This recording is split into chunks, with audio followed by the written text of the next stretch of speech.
Écho de la jeunesse. Droit, devoir, sexualité, relations humaines, bref, tout ce qui mine la vie des jeunes au quotidien. Écho de la jeunesse, Marc Foucault.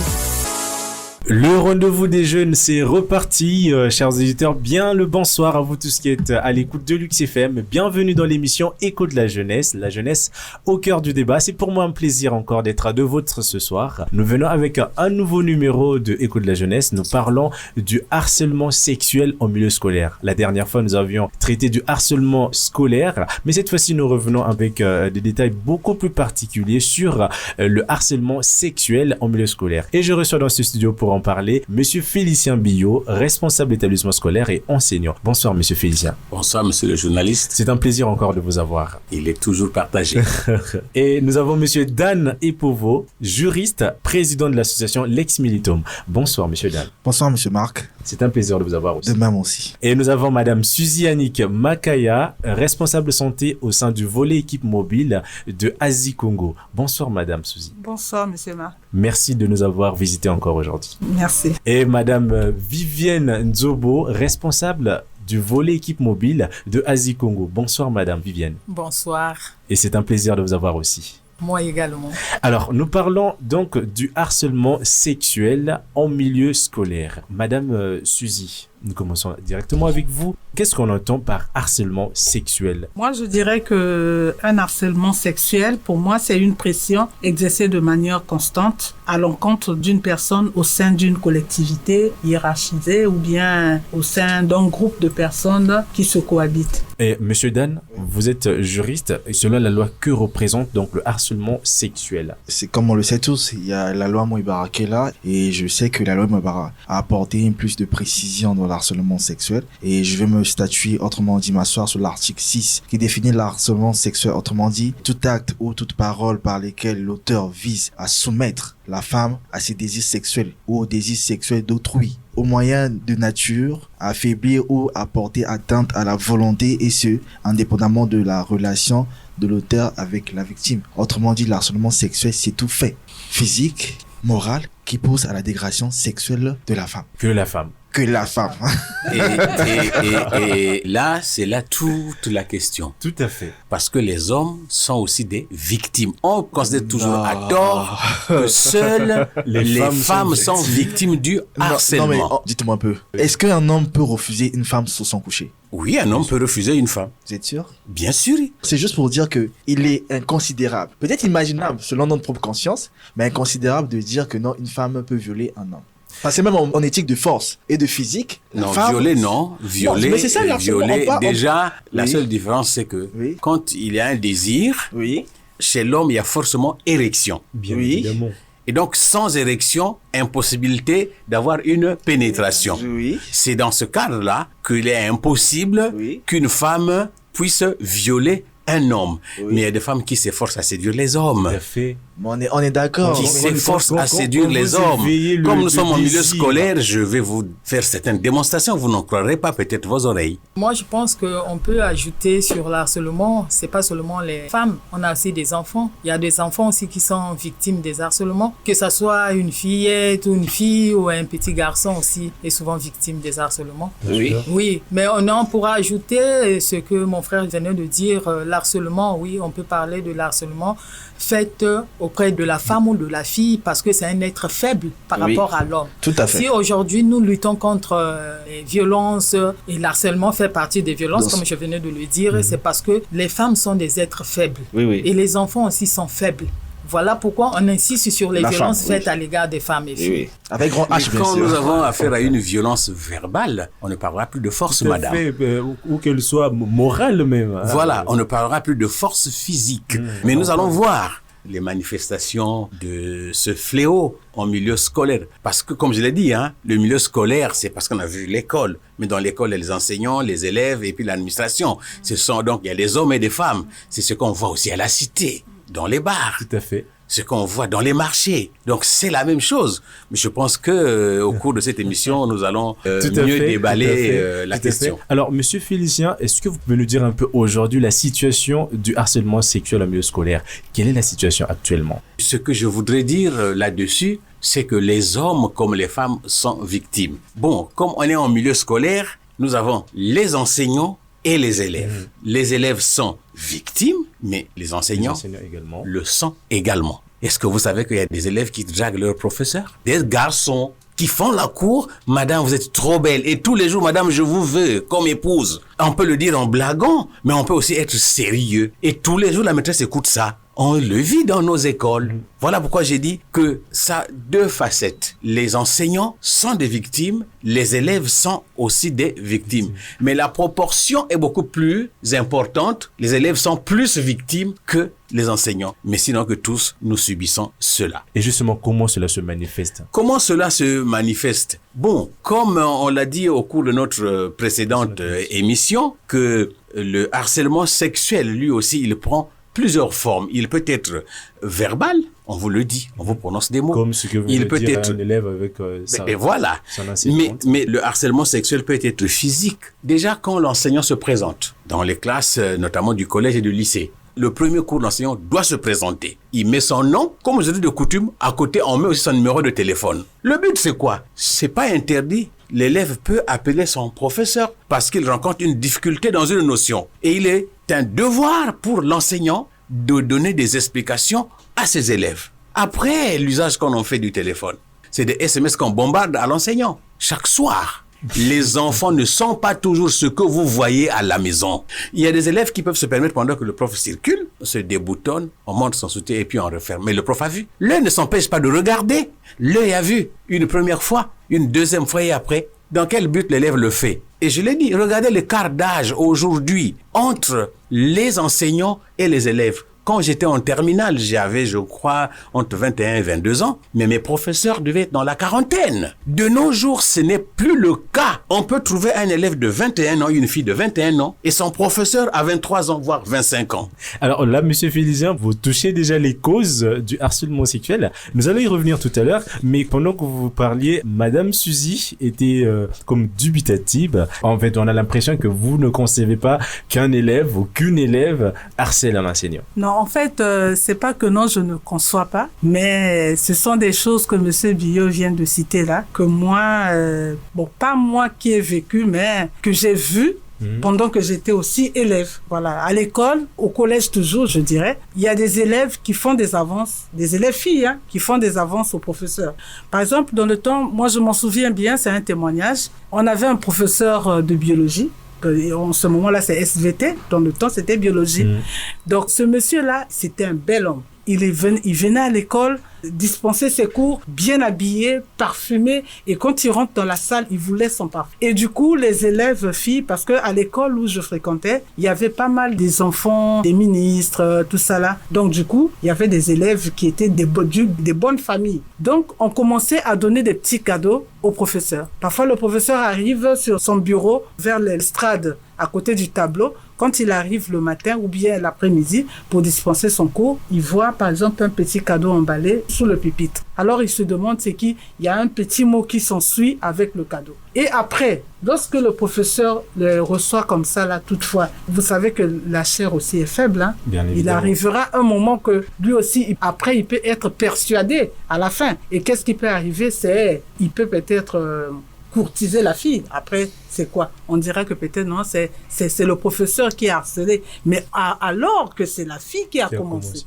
Donc c'est un peu ça. Mais peut-être ça, c'est ça qui a fait que non, je puisse écarquiller les yeux. Ce sont des faits similaires dans l'ancien temps qui se répercutent jusqu'aujourd'hui. En fait, je me pose la question, je me disais que non, ces choses-là devaient finir, mais c'est comme si ça prend de l'ampleur. Ça a pris de l'ampleur. Ça a pris de l'ampleur dans les écoles, sur pire encore, par rapport à l'âge que monsieur Billot vient d'évoquer, des professeurs qui ne sont pas loin avec des élèves, vous voyez. Déjà, quand on parle, monsieur Billot venait de le dire, hein, quand on parle harcèlement sexuel, dans la majorité des cas, les victimes, ce sont les femmes. Hein, oui. Dans la majorité des cas, je pèse mes mots. Alors, Madame Vivienne, vous, dans l'association Asie Congo, vous vous occupez bel et bien des filles. Est-ce que vous avez eu comme ça des cas de harcèlement sexuel en milieu scolaire qui, comme ça, emmènent les filles à se retrouver, par exemple, en situation de rue, ce genre de choses? Est-ce que vous avez été témoin de ces harcèlements sexuels? Bon, peut-être pas témoin, hein, mais de temps en temps, lors des entretiens avec les filles, elles viennent relater. Hein. Ça se passe, hein, ça c'est fréquent. Hein. En termes de pourcentage, je pense que c'est plus les jeunes filles qui sont victimes des harcèlements sexuels, si vous voulez bien. Parce qu'il y a aussi, comme Monsieur Bio avait dit, il y a une influence sur les notes. Pour une fille qui ne travaille pas bien, qu'est-ce qu'elle va faire? Parfois, elle peut séduire. Est-ce que toi, le professeur, tu es obligé d'accepter? Non. Tu connais la loi, tu es un intellectuel. Qu'est-ce que tu peux faire pour une élève qui vient vers toi pour te séduire? Tu peux arrêter ça aussitôt. Tu n'es pas obligé d'accepter. Tu n'es pas obligé de faire la cour à cette fille-là.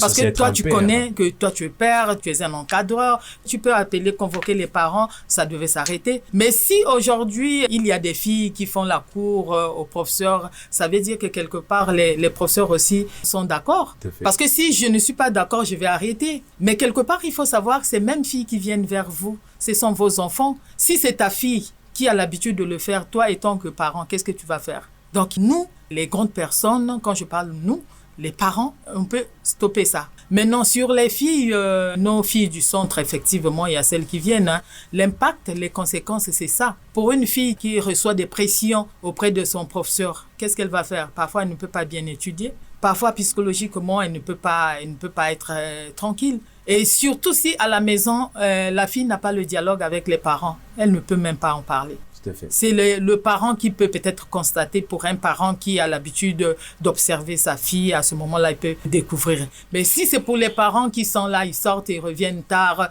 tu ne peux même pas savoir que ton enfant est harcelé à l'école. Parfois, ce sont les amis qui peuvent en parler. Mais même si c'est les amis, s'ils ne peuvent pas, ils n'ont pas le dialogue avec les parents ou ils ne peuvent pas parler à la victime qui est harcelée. Donc, du coup, ça a un impact. L'enfant peut fuir l'école, peut se retrouver effectivement en rue aussi. Alors, Monsieur Dan, vous êtes, comme je l'ai dit, le plus jeune de nos invités ici. Donc, vous avez la plus fraîche expérience. À votre époque, quand vous étiez encore à l'école, même à l'université, comment ça se passait? Comment ça se manifestait?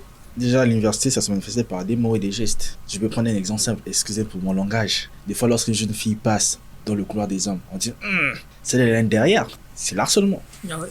Elle passe, on fait une petite frappe aux fesses là, c'est l'harcèlement.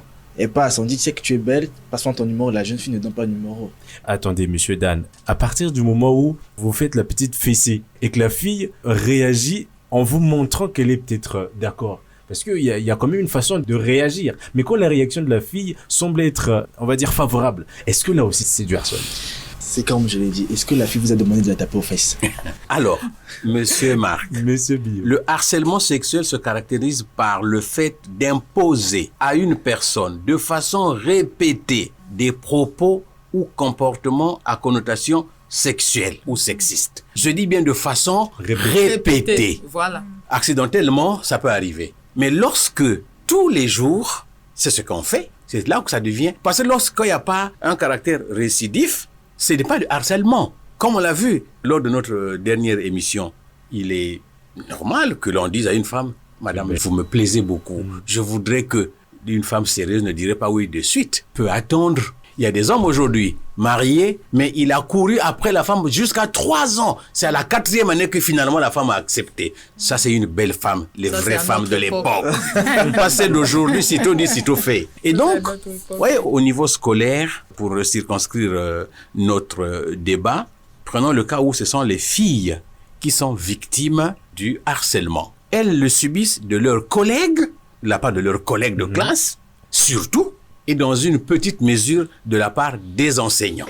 Les filles, elles passent comme harceleuses vis-à-vis. Donc, la victime devient le professeur ou le collègue. Voilà comment ça se passe. Les causes. Il y a des filles, elles, pour progresser, elles savent que là, dans la tête, dans le crâne, il n'y a pas grand-chose. Donc, elle n'a que ça pour avancer. Et elle peut se permettre d'essayer de séduire son prof de mathématiques, son prof d'SVT ou l'ensemble des profs. Ou quand elle se dit, si j'ai déjà pu séduire 4, c'est déjà le passage qui est assuré. D'où la notion de note sexuellement Ça devient sex note.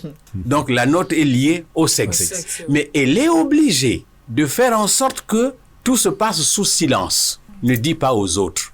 Donc, elle va vous manipuler, le prof de maths, de sciences physiques, d'SVT. Personne ne sait que la demoiselle court ou couche avec l'ensemble des profs. Mais vous êtes surpris. Nous étions surpris quand nous étions à l'école de constater qu'une fille qui ne valait absolument rien, qu'elle soit parmi les 5 premiers de la classe. Tout à fait. Comment? À l'école primaire encore, c'est un phénomène, on va dire, qui n'existe pas. Mais à partir du collège et du lycée, ça prend de l'ampleur. Donc, il y a ça. L'autre facteur, parce que la jeune fille a remarqué que dans la classe, il y a l'enfant d'une personne bien située dans la société et il faut que le petit déjeuner soit assuré. Mais si le jeune homme n'a pas un regard sur elle, mais sur une autre fille, que va-t-elle faire pour arriver à ses fins? Procéder par des tactiques, des petits SMS, des photos qu'on envoie. On va vous envoyer la photo du sein gauche, du sein droite, sans parfois même savoir qui est l'auteur. C'est des choses que nous vivons. On peut même vous envoyer une photo des parties intimes et la personne qui, chaque soir, commence à converser avec vous, mais vous ne savez avec qui vous parlez. Mais puisque le prof a mis son numéro au tableau, les élèves ont relevé. C'est facile d'avoir 2 numéros, mais un numéro qui n'est connu que de vous-même. Vous avez votre WhatsApp, le WhatsApp, vous ne savez pas qui vous écrivez, tout de suite vous recevez. Vous ne pouvez pas d'abord accepter l'invitation. C'est pas comme sur Facebook où vous devez d'abord accepter l'invitation. Mais dans WhatsApp, vous écrivez directement. Et donc c'est ceci. Après vous commencez à prendre goût. On voit comment ça se passe sur l'Internet. Vous commencez à converser avec quelqu'un sans réellement connaître. C'est une personne virtuelle que vous ne connaissez pas. Mais vous vous familiarisez tellement que chaque soir, vers 22h, vous commencez à vous échanger. Monsieur, mais c'est pas parce qu'elle a 18 ans et 20 ans, elle peut avoir 18 ans, 20 ans, mais à être dans la peau d'une femme de 30 ans. Des mots même que certaines mamans ne peuvent pas parce qu'à l'époque, c'était les vraies mamans, pas celles d'aujourd'hui.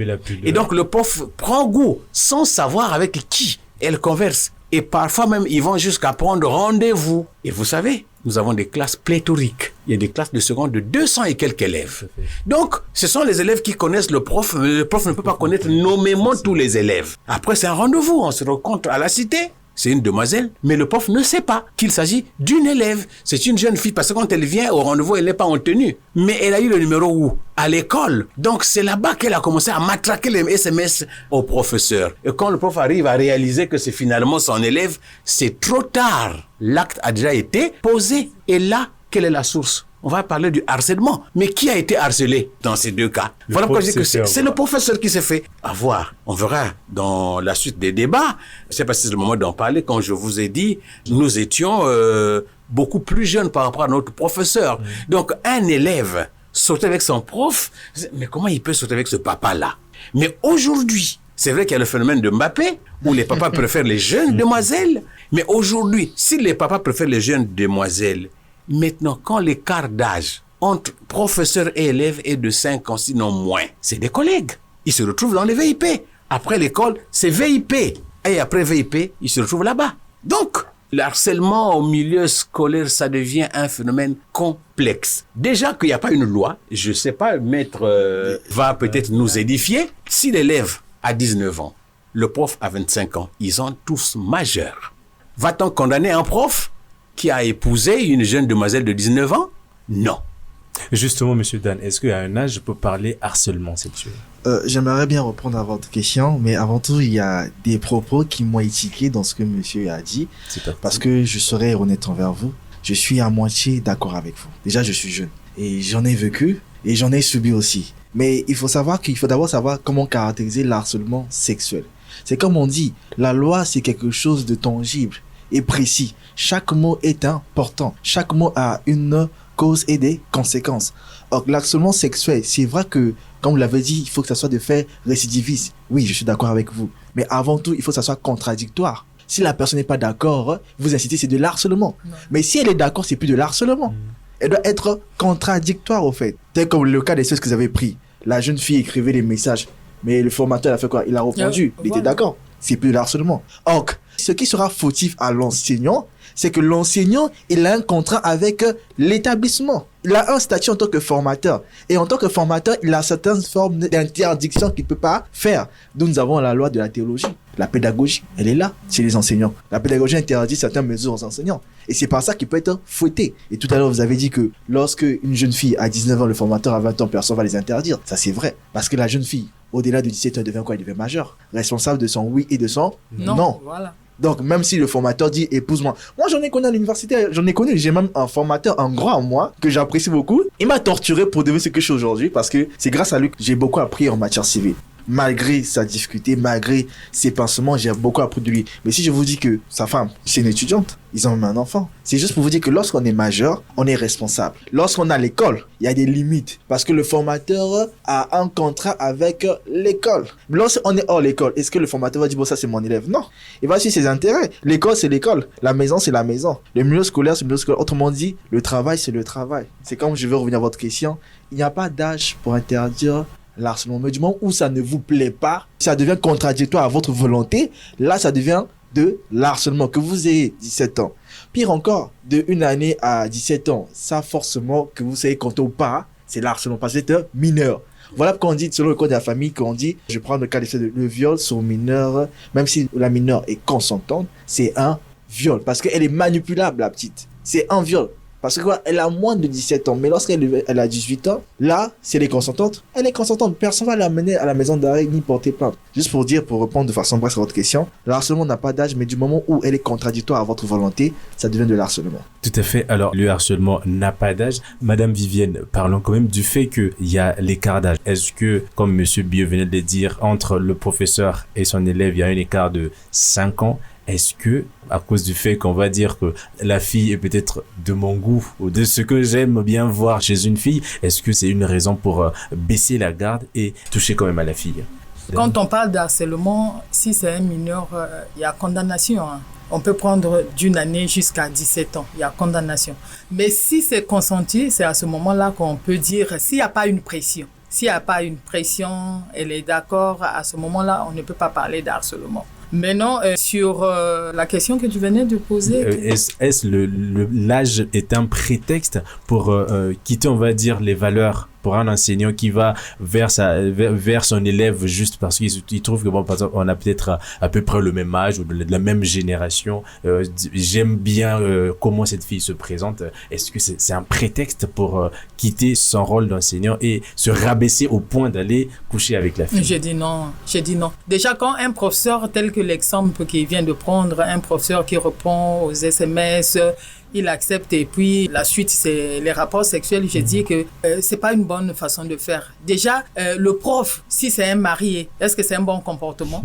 Même s'il y a des SMS, est-ce que aussitôt il faut bondir sur la fille? Ça, c'est un risque aussi pour le prof parce que les conséquences sont là. Hein. Tu peux attraper une IST, tu peux attraper une VIH. Le fait que tu ne connaissais pas la personne, le fait qu'il a envoyé quelques messages, aussitôt tu acceptes. Ça aussi, c'est pas une bonne façon de faire. Mais sur l'âge, c'est pas le fait qu'il y a l'autre à 21 ans, l'autre à 22 ans, vous êtes deux promotionnels que toi, tu vas bondir sur l'occasion. Non, il faut qu'il y ait consentement. Est-ce que la personne qui a 22 ans est d'accord? Est-ce que la personne qui est à 20 ans, qui vient vers toi, tu es d'accord de sortir avec lui? Mais quand il y a pression, tu peux arrêter tout ça. C'est comme je venais de dire, toi, tu peux arrêter. Ici, la femme, elle est faible. La femme, surtout, si elle est vulnérable, une jeune fille qui n'est pas trop intelligente à l'école, elle cherche des voies et moyens. Mais toi, étant qu'encadreur, tu connais beaucoup de choses, tu peux arrêter ça. Toi, tu peux arrêter. Et si tu stoppes ça, la jeune fille ne peut pas continuer. C'est comme les femmes qui abordent les hommes.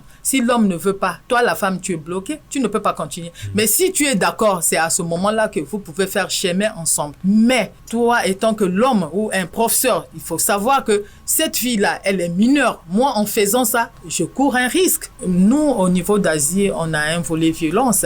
Mais il y a des cas que nous suivons. Les gens critiquent la loi congolaise. Que la loi congolaise, on ne met pas en pratique les articles, ça n'existe pas. Effectivement, il y a quand même un blocus. Et moi, ce que je ne comprends pas, c'est le processus. Il est long. Parce que pour une jeune fille qui est harcelée, qui veut bien porter plainte, parce que là, tout à l'heure, on va nous suivre. Il y a des gens qui sont ignorés, qui veulent toquer, chercher là où porter plainte. Maintenant, le processus, tu peux aller. Déjà, on te retarde. Toi, tu ne peux pas continuer. Du coup, tu te lasses et tu arrêtes. Voilà pourquoi on parle de la loi qui est impuissante. Alors, Madame Suzy, moi, j'aimerais comprendre qu'est-ce qui se passe dans l'esprit des gens. Comme on venait de dire, un professeur est censé être comme un père pour son élève. Moi, je pense que peu importe l'âge de l'enseignant, peu importe l'écart d'âge entre enseignant et élève, peu importe quand un enseignant vient se mettre devant les élèves, il est déjà censé être comme une figure paternelle. Mais qu'est-ce qui se passe pour qu'on se rabaisse au niveau de coucher avec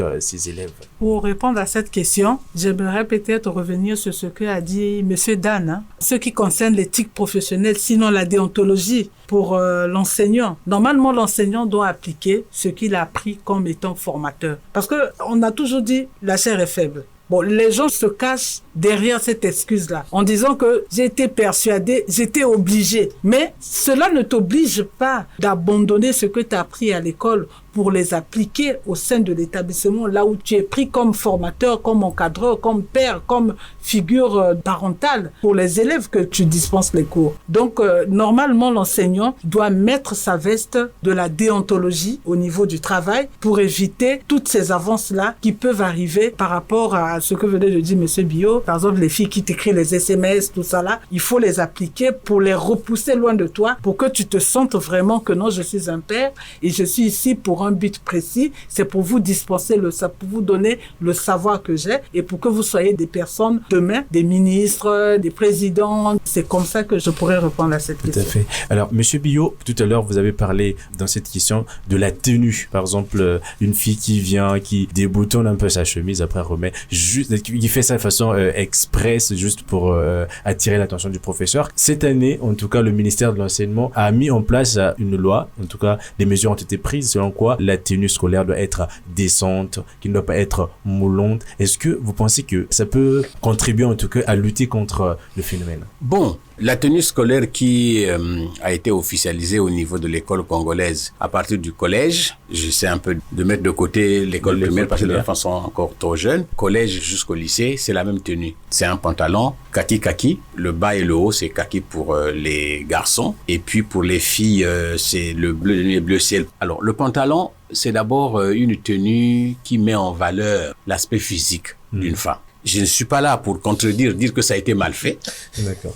Mais je ne dis pas non plus que parce qu'il y a des femmes qui physiquement sont beaucoup plus développées, les élèves, beaucoup plus développés et que tout de suite les profs, je ne donne pas carte blanche à ces profs. J'ai seulement voulu attirer l'attention pour dire parce que pour qu'il y ait harcèlement, d'un côté il y a celui qui fait la sollicitation et il y a un qui continue à dire non sur une longue période. C'est ça qu'on appelle harcèlement. Si quelqu'un a sollicité et tout de suite il y a un oui, ce n'est pas du harcèlement. C'est pas condamnable. Bon, maintenant en tant qu'enseignant, on va se dire, même si je suis jeune, 3 ans ou 4 ans plus grand que mon élève, accepter ne serait-ce qu'avoir une relation sexuelle avec son élève, qui a beaucoup d'autres amis dans l'établissement, vous êtes appelé encore à vous retrouver dans ces petits coins, on ne va plus vous respecter en tant qu'enseignant. Vous ne serez plus libre de faire votre travail. On reconnaît que l'enseignant qui a 25 ans doit lui aussi se marier et donc doit trouver une femme beaucoup plus jeune que lui, donc qui aurait peut-être 19 voire 18 ans, qui malheureusement ne peut être qu'une élève. Mais de préférence que ce soit une élève qui soit dans un autre établissement. Sinon, vous ne serez pas bien dans votre peau. Vous ne mènerez pas à bien votre mission. Donc, pour revenir à la question sur la tenue scolaire, je ne pense pas que c'est ça qui fasse que ça freine ce fléau dont nous parlons, le harcèlement. Si c'était ça la solution, alors on demanderait peut-être aux gens de mettre la jupe. Parce que lorsqu'on met un peu la jupe, vous voyez un peu que certaines parties intimes sont mieux cachées. Mais Monsieur Félicien, dans la précédente émission, nous disions qu'il y avait quand même certains garçons qui relevaient la jupe pour voir. Oui, peu importe, parce que le but c'est quoi? Il faudrait pas que, pourquoi on interdit les mèches? Parce qu'on suppose que quand une fille a mis les mèches, elle devient plus belle et donc plus attirante. Et donc les profs peuvent céder. Si les gens ont pris ces précautions, c'est parce qu'on a vu que madame a dit que la chair est faible. N'oublions pas que les enseignants sont avant tout des humains. Et le fait qu'ils soient jeunes, qu'ils sont plus tentés. C'est ce message que j'ai voulu faire passer par rapport à certaines personnes. Moi, par exemple, face à un enfant de 22, même jusqu'à 25 ans. Mais c'est l'âge de ma fille. Tout à fait. Est-ce que vous comprenez? Je peux pas le faire. C'est comme baisser la culotte devant ma fille. Ça, je ne le ferai pas. Mais si je suis face à une personne, j'ai 50 ans, la dame a 40 ans, c'est l'âge de mon épouse. Donc, vous voyez, on peut se dire que c'est comme si tout est permis. C'est ce que j'ai voulu dire. Et donc, on devrait faire aussi le nécessaire. Parmi les solutions peut-être que nous allons prendre sur ce problème, prendre des dispositions de telle sorte que, vous savez que le cabri broute l'herbe là où il est attaché. Donc le fait de mettre les gens souvent ensemble, c'est vrai, on va se cacher derrière déontologie, mais après, ça va tomber, ça pourrait tomber. Quand le contact, lui, il est bref, c'est bon. Mais quand c'est de manière prolongée, voilà, comme je vous ai dit, l'œil ne peut pas s'empêcher, même quand c'est votre propre maman. Elle passe devant vous, le pagne, vous allez voir avant de détourner votre regard. Mais l'œil a vu. Mais quand vous voyez les scientifiques, je suis devant deux dames qui sont presque du domaine de la santé, quand les yeux ont vu, les yeux sont reliés à l'hypothalamus qui capte toutes les informations extérieures. Et tout de suite, ça agit sur tout le système. Mais si chaque fois vous devez le voir, vous allez repousser, il va arriver un moment où vous pourrez tomber. Maintenant, c'est prendre cet effort-là, fournir des efforts de telle sorte que, on a vu, on fait comme si on n'a pas vu. On a vu, on fait comme si on n'a pas vu. Le pantalon, c'est ce que l'État a décidé. Mais je pense qu'on pouvait mieux réfléchir. Si on se dit, le pantalon, mais vous ne voyez pas que le pantalon met plus en valeur le corps de la femme. Vous pensez que les enseignants, les surveillants, ce qu'ils cherchent, c'est quoi? C'est un pantalon, ok, c'est un haut, les couleurs correspondent, passe. Mais le surveillant n'ira pas jusqu'à voir, est-ce que c'est cintré, est-ce que vous voyez? C'est pas la meilleure façon de réduire ce fléau. Même les résultats scolaires, c'est pas la tenue. Mais il y a bien des pays où les enfants ne vont pas en tenue, mais les résultats sont positifs. Alors, nous allons directement anticiper avec les solutions déjà, Monsieur Biot. Qu'est-ce qu'il y a lieu donc de faire? Puisque vous parlez déjà, vous dites que l'histoire de la tenue n'est pas suffisante. Qu'est-ce qu'il faut faire? Parmi les solutions, la première, d'abord, la loi. Punir sans exception. Vous êtes enseignant, vous venez à l'école pour travailler. Si des faits de harcèlement sont avérés, constatés, vous êtes puni sévèrement pour décourager les autres professeurs. Si c'est une élève aussi qui le fait, puni. Malheureusement, dans notre pays, c'est rare qu'une personne soit condamnée harcèlement. Déjà que nous-mêmes, nous l'entretenons dans nos bureaux. Alors tout à l'heure, Monsieur Dan va nous dire si... vous passez dans les bureaux, la plupart des causeries sont alimentées par quoi? Vous arrivez au boulot un peu tard, et c'est quoi qu'on dit? C'est sûr que ma belle-sœur a bien pris soin de toi, voilà pourquoi tu es arrivé. Et tous les jours, c'est qu'on va te dire.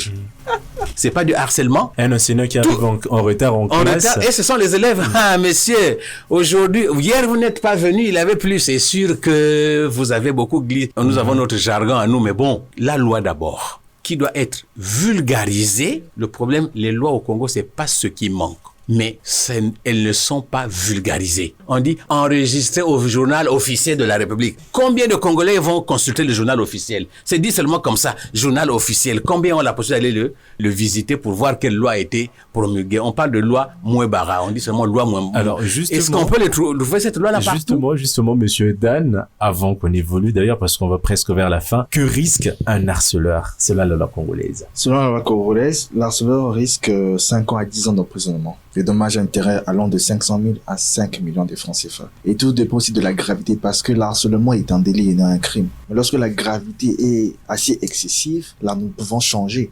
Parce que l'harcèlement peut poursuivre au viol. Et là, nous rentrons carrément dans le crime. Et pour ne pas rentrer dans le crime, vous me déjà prendre des précautions pour ne pas commencer l'harcèlement sexuel. Tous ceux qui font de l'harcèlement à X personnes ou Y personnes, comme l'a dit M. Vio, nous avons un problème d'application au Congo-Brazzaville. C'est pas les lois qui manquent au Congo-Brazzaville. On a l'impression qu'elle n'existe pas d'ailleurs, cette loi. Non, c'est vrai que la loi existe, mais c'est parce que nous n'avons plus confiance en notre loi. Ça, je vous l'ai dit ouvertement. Je reçois souvent des gens qui ont des problèmes juridiques. Des fois, ils vont me dire, ah, mais maître, moi, mon dossier, ça fait 5 ans. Ça va au tribunal, ça fait 10 ans. Des fois, ce sont des choses simples, très simples. Mais pourquoi accorder une longévité dans ce dossier? Parce que deux fois, nous ne prenons pas les choses de façon consciencieuse comme font les autres. En Europe, qui est beaucoup plus protégé en Europe? Je prends le cas des faits de la France. C'est la femme. La femme beaucoup protégée. Pourquoi notre très cher président en a reçu un prix grâce à cette loi Mouébara? Récemment, j'en ai vu le président lors d'une conférence dédiée aux femmes. Le président en a reçu un prix. Pourquoi? Parce qu'il essaie de garantir l'intérêt et la protection de la femme. Mais ça ne doit pas s'arrêter seulement au niveau international. Ça doit s'appliquer aussi dans notre propre pays. Que les magistrats, les OPJ puissent aussi en prendre connaissance. Parce que c'est vrai qu'on s'alarme seulement chez la femme.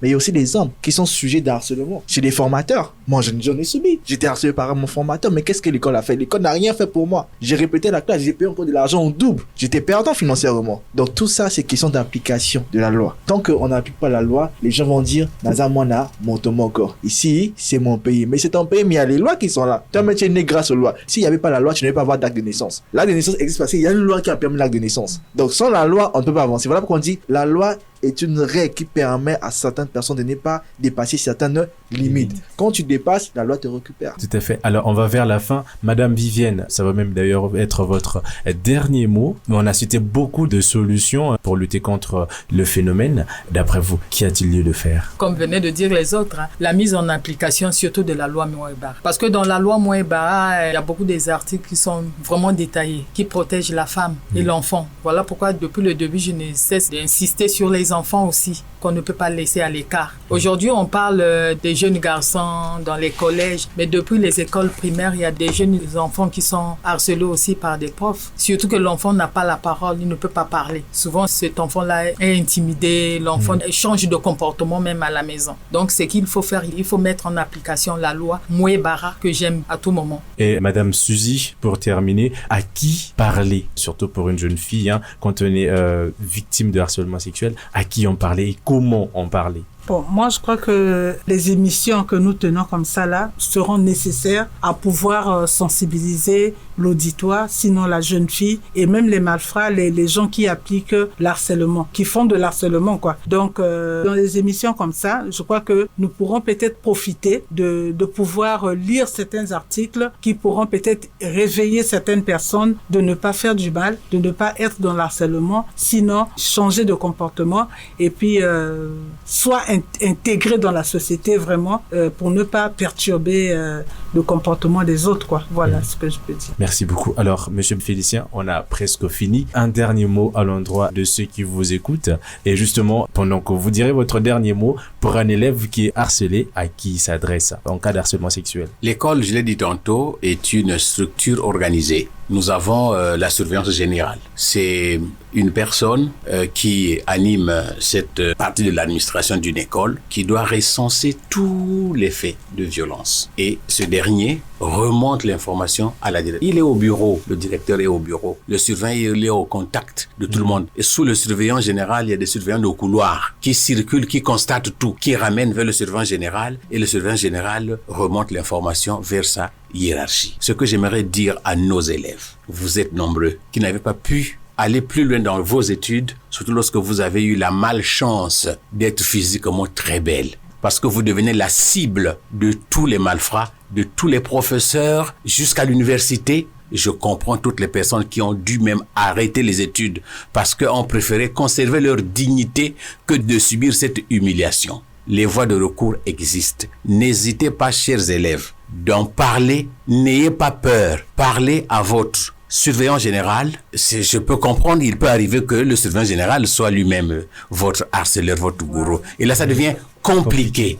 À ce moment, sollicitez une audience. Voyez votre directeur ou alors allez en parler parmi les enseignants de l'école. Il y a certainement des femmes. Parlez à une dame, une maîtresse. Comme ça, il sera votre porte-parole. Et on pourrait convoquer soit le professeur qui est en train de vous harceler, soit l'élève qui est en train de vous harceler. Prenez votre courage par les deux mains. Les structures existent. Il y a aussi des associations qui existent dans la ville de Pointe-Noire qui protègent les droits des enfants, les droits des jeunes filles. Renseignez-vous, rapprochez-vous. Si au niveau de l'école, il y a des obstacles parce que les personnes qui sont censées vous protéger sont vos bourreaux, sont vos harceleurs, alors allez vers les associations de protection des droits des jeunes filles, en parler et eux, ils pourront monter un dossier, voir le procureur de la République pour que les poursuites soient engagées vers vos harceleurs. Mais ayez des preuves. Si c'est des SMS que les professeurs vous envoient, si c'est des lettres, essayez de les garder parce que c'est difficile de prouver un harcèlement. Donc, il faudra avoir des preuves pour que les poursuites, soient engagées vers vos bourreaux. La nation est là, les lois existent. pour vous protéger. Et justement, la loi existe. Un dernier mot à vous, monsieur Dan, avant qu'on ne se quitte. Je crois, comme l'a dit mon grand frère, mais ce que je peux juste dire aux gens, c'est que j'ai eu connaissance d'une dame qui est formidable, notamment, je crois que vous la connaissez, Madame Jessica Mamoni, qui a une association basée sur les violences contre le genre. C'est même une association assez directe de saisir contre les violences faites au milieu scolaire ou même professionnel, même religieuse aussi. Elle est assez authentique pour vous aider. Et maintenant, pour vous donner un conseil pour apprendre la procédure aux gens, en cas d'harcèlement, que faire? Premièrement, vous avez les OPG qui sont là. Parce que l'école s'arrête uniquement dans l'école. Le renvoi et autres. Mais l'école ne va pas faire à ce que si votre harceleur aille en maison d'arrêt, vous payez des dommages et intérêts. La seule personne qui peut faire cela, c'est uniquement l'État congolais. Mais l'État congolais est représenté par l'OPJ, la gendarmerie, la police, porter plainte. Si ça ne fonctionne pas, le progrès européen a un secrétariat. Vous déposez votre plainte et vous payez un montant de 10 000 francs seulement. Vous portez plainte pour harcèlement. Hormis ça, vous pouvez rajouter agression. Si bien sûr il y a des faits de contact physique, vous ajoutez. Plus vous alourdissez la plainte, plus le monsieur a plus de chances de se retrouver face au bourreau. Autrement dit, la chicotte pour être frappé. Et si ça ne marche pas, vous pouvez laisser de façon si directe parce que souvent les procureurs sont submergés par des dossiers. Mais il y a des juges d'instruction qui existent. Vous pouvez dire, bon, madame le juge, bien, monsieur le juge, je viens porter plainte et constitution de partie civile, qui veut dire, hormis le simple fait que selon la loi Mubara, vous serez dédommagé, mais vous demandez encore les dommages en tant que victime. Et c'est seulement 30 000 francs. De fois aussi, on peut vous réduire. Tout dépend que du greffier du juge d'instruction. Et cela sera rapide parce que le même jour que vous déposez votre plainte, le même jour, vous pouvez avoir la convocation de la personne. Vous déposez la convocation. Si la personne ne se présente pas, c'est la police qui ira le chercher. Voilà qu'on dit, la loi, elle est là. Tout est question de frapper à la bonne porte. Et toute chose est rapide. Voilà qu'on dit, un bon conseil est un bon chemin. Une bonne porte est une bonne ouverture. Voilà qu'on dit, comme l'a dit monsieur tout à l'heure, renseignez-vous dans les associations. Il y a aussi des conseillers juridiques qui sont là pour vous orienter. Si vous voyez qu'un avocat, il est trop cher pour vous, il y a des conseillers juridiques, c'est seulement 25 000. Des fois, il peut vous dire, bon d'accord, vu que ton cas est sensible, je te conseille comme ça. Fait, il y en a. Dès que nous, dans notre association, on le fait. On a aidé beaucoup de gens. Mais ça ne veut pas dire que la loi n'existe pas. La loi existe. Frappez seulement à la bonne porte. Eh oui, la loi existe. Frappez à la bonne porte. Madame Viviane, rapidement. Oui, je voulais ajouter, tel que nous, au niveau de l'ONG ASI, si la personne est harcelée ou violentée, la personne peut venir gratuitement, aucun franc. Peut-être qu'ailleurs, il faut trouver 10 000 francs ou 30 000 francs. Chez nous, c'est gratuitement. On a un guichet unique. Si la personne aussi est rejetée, peut-être violentée, on a une maison d'hébergement. Elles peuvent venir, on va les accompagner jusqu'à peut-être au tribunal. Et l'association ASI, c'est au rond-point Ilama à la base. Voilà, c'est complètement donc terminé pour cette émission Écho de la jeunesse où nous avons parlé du harcèlement sexuel en milieu scolaire. Ça a été pour moi un grand plaisir d'avoir présenté cette émission. En tout cas, chers auditeurs, chers élèves, vous qui êtes harcelés d'une manière ou d'une autre, en tout cas, vous l'aurez compris, ne gardez pas la peine en vous, en tout cas parlez-en, mais comme on l'a dit, il suffit de frapper à la bonne porte. Vous pouvez d'ailleurs commencer par l'association ASI, comme on l'a dit, ils sont juste situés au rond-point Ilama et bien sûr, ils se feront un plaisir de vous aider et de vous accompagner. Je recevais donc dans ce studio monsieur Félicien Billot, enseignant et responsable d'établissement scolaire. Merci à vous monsieur Billot, et également monsieur Dan Epovo, président de l'association Lex Militum. Vous êtes donc juriste, merci à vous aussi. Merci aussi. Et les dames de l'association ASI, il y avait donc madame Suzy Annick Makaya, responsable santé au sein du volet équipe mobile, et également madame Viviane Nzobo, responsable du volet équipe mobile de ASI, je l'ai dit tantôt. Et moi c'est Marc Foucault, la technique était entre les mains de Doublouka Ken Kibanga qui faisait la mise en onde, Princila Mbaya pour la réalisation, et le tout c'était sous la supervision de Laura Zinga Pembelo. C'est complètement terminé, on se retrouvera donc très prochainement dans un nouveau numéro de Écho de la jeunesse au cœur du débat. Écho de la jeunesse. Droit, devoir, sexualité, relations humaines, bref, tout ce qui mine la vie des jeunes au quotidien. Écho de la jeunesse, Marc Foucault.